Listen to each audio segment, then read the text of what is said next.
Hey guys, so today we're making some boneless beef short ribs. Please make sure you like, share, comment, and subscribe. Let's get started with the recipe.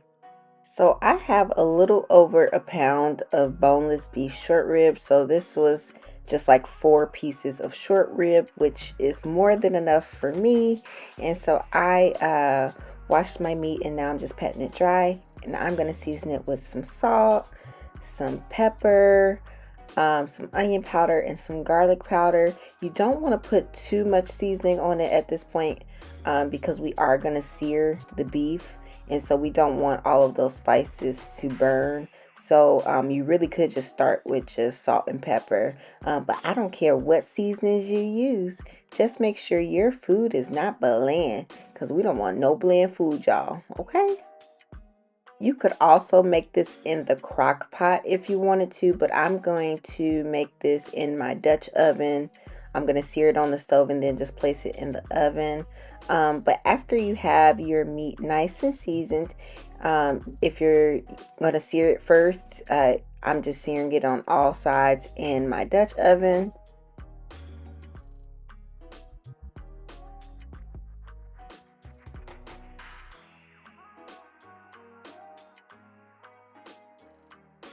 And again, you want to make sure that you brown your short ribs on all sides to sear in that delicious flavor. And so now I'm just going to take the short ribs out of the pan, and then I'm going to add a little bit more oil and then add in some onions and some carrots. I'm also going to, after I saute the onions and carrots, I'm going to add in some fresh garlic. And so the bottom of the pan will be kind of dark, but that's all delicious flavor. Okay, you don't have to wash the pot. And so I'm going to season the veggies with some salt, and then I'm just going to continue to saute it until the onions are nice and translucent, and some of the brown bits from the bottom start to pick up as you continue to cook the vegetables, and then of course add in your liquid. And so next I'm going to add in a few squirts of some tomato paste, and then I'm going to stir that up just to cook that a little bit, and then of course you're going to add in your fresh garlic.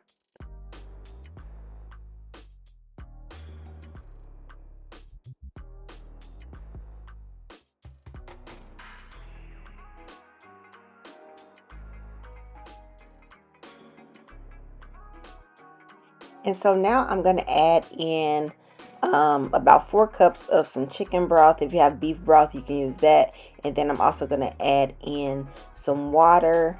But again, if you have beef broth, you can use beef broth, but I'm using chicken broth because that's all I had.